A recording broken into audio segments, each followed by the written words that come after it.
आज बनेबा restaurant style रे कढ़ाई पनीर। आपण मैंने रेस्टोरेंट रे खाइथिबे कढ़ाई पनीर, तो मु कहबी होटेल ठू भी बहुत ही टेस्टी लगे एमती जदि आपण बनेबे थरे घरे कढ़ाई पनीर। तो ये रेसिपीटा बनैबा पई कौन करेंगे ना, रेसिपीटा पूरा प्रथम रु शेष जाए देखिए। जदि आपण मानकु रेसिपीटा केमती लागिला बनैकी खाइला परे आपण निश्चिंत आपणकर मतामत देबे। तो कढ़ाई पनीर बनैया मुझे नहीं 2टा पियाज आ गोटे कैप्सिकम मुझे फाड़े व्यवहार करी आ गोटे मीडियम साइज गोटे टमाटो सबको धोईकी नहीं सबको आम काटी नबा। तो टमाटर ये मु मंजी बाहर कर नहीं आ पियाजर मझीटा काढ़ी तार जमती आप चिली कौन चिली रेसिपी बनाऊन जमती काटुन से हिसाब से काटी नेबे। ये नहीं 300 ग्राम पनीर। तो आपण छोट बड़ आपण जेमिति बनबे से अनुसार पनीर को छोट बड़ आपण काटी नेबे। तो मु तो ये टे बेसी बड़ ना कि बेसी छोट नहीं मीडियम साइज पनीर को काटी नहीं। तो ये पनीर सबको मुझे काटी नहीं देखिपे। तो कढ़ाई पनीर बनवाई मसला ये गोटे बनवा जमी रेस्टोरेंट टेस्ट दब। तो ये नहीं 1.5 चामच गोटा धनिया, अधा चामच जीरा, गोटे चामच नहीं पान मधुरी, गोलमरच भी गोटे चामच, 4टा ये गुजराती नहीं। तो मसलार परिमाण आपण पनीर केतिकी बनउछन से अनुसार नहीं पारिबे। तो ये सब मसला को आपण हाई फ्लेम रे जमा भाजबेनी, मीडियम हीट रे टिके टाइम लगबे 2 ରୁ 3 मिनिट आपण भलसे भाजी नेबे। तो मसलार बास्नाटा भल आसीबो। तो आपण जदि हाई फ्लेम रे भाजुछंती जल्दी भाजी हिजिबो किंतु से जो टेस्ट बास्नाटा आसीबोनी। तो टिके टाइम लागिबो, लो मीडियम करके टिके मसला को भलसे भाजी नेबे। तो ये गैस रेट बंद कर नहीं। तो गरम रे गरम एठी आमर जो फ्राइंग पैन अच्छी ता देहरे मु गोटे बड़ चामच देछि कस्तूरी मेथी। तो आपण गैस बंद करके देबे, ता गरम रे ही भाजी ही जिवो।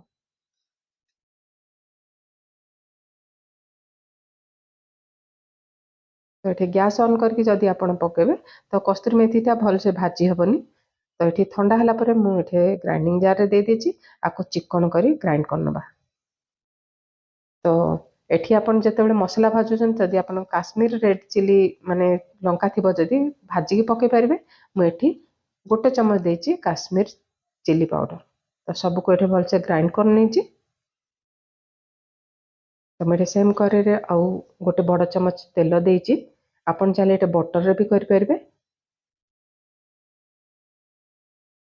तो गोटे चम्मच तेल भल से ताती गला परे जो आपण पियाज और कैप्सिकम को काटिकी रखिदिली एठी मु पकई नेछि।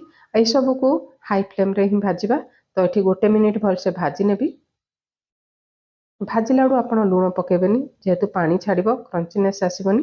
तो आपण बिना लुण रे भाजी नेबे। तो पियाज आ कैप्सिकम भाजिला परे मेठी दे देछि जो काटिकी रखिदिली पनीर दे देछि। जो कढ़ाई पनीर पाई मसला मु बनैथिली सेथिरु गोटे चम्मच देछि एठी भाजिला बेले। तो मसला देखि आ गोटे मिनिट पनीर को भाजी नेबा। तो जो टमाटो को रखिथिले एठी पछे पकेबा, आ अल्प समय एठी भाजी नेबा पनीर सहित। तो भाभी नथिली रेसिपीटा एते टेस्टी बनिबो। एठी भाजी हेला सब बाहर कर नेबा गोटे जगह को। तो सेम कढ़ाई रे आ गोटे चम्मच एठी तेल देछि।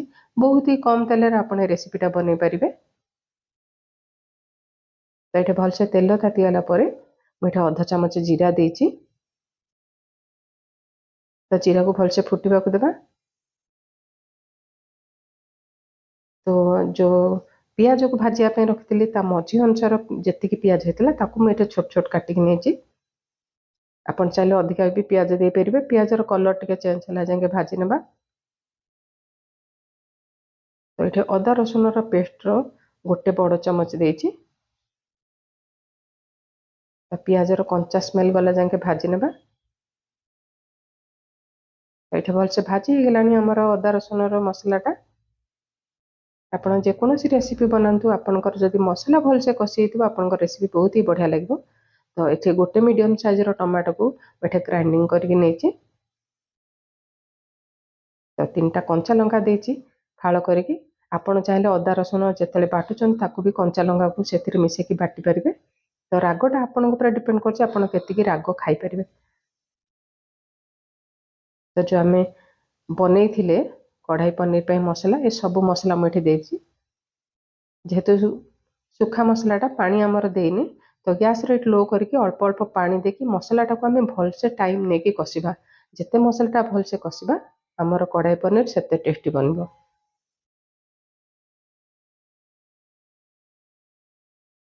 तो देखिपे बहुत सुंदर माने मसलाटा कषी बास्ना आसला ये गोटे चमच देती हलदी गुंड तो मुझे एपर्यंत लुण देनी जेहेतु आम पनीर आउ जो कैप्सिकम पियाज भाजी लुण देनी तो ताकू चाहिए स्वाद अनुसार लुण देदेबा।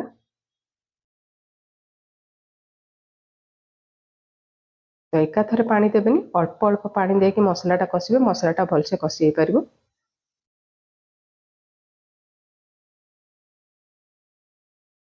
जेहेतु कार्तिक मास चलती जो मैंने आइंष खाऊे माने कार्तिक मासरे छाड़ी से तो निहाती टे भल रेसिपी दरकार तो निश्चिंत एमती बनईकी खातु।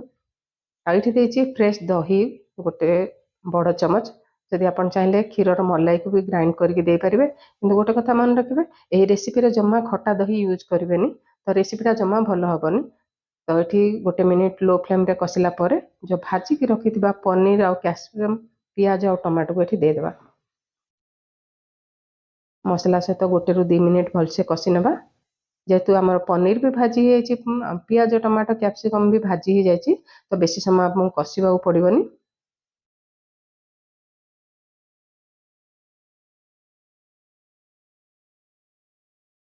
तो आपन एमती कढ़ाई पनीर रे रुटी आउ कि बटर नान बा सिंपल नान सहित खाइबे बढ़िया लगे।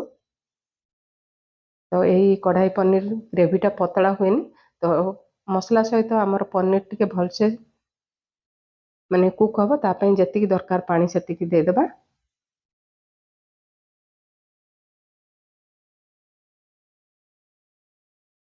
ये कवर करनबा मीडियम हीट रे 2 रु 3 मिनिट आमको आम ये कुक करने छाड़ देती तो देखिपे केते सुंदर कलर सहित भी बास्ना भी बहुत ही बढ़िया आसला आउ रेसिपीटा भी बहुत ही बढ़िया बनी थिला। पनीर भी बहुत सॉफ्ट थिला आ देखिपे टमाटो कैप्सिकम पियाज भी गोली हैनी जमती होटेल रे थाई से टाइप रही। एठा अधा चामच दे देछि गरम मसला गुंड कटा धनिया पत्र दे देछि एठे गैस रेट बंद करने भी। तो एमती आपण कोथिरे खाइबा पसंद करछन्ती निश्चिंत कमेंट करेंगे। तो पुणी आसबि गोटे नुआ रेसिपी सहित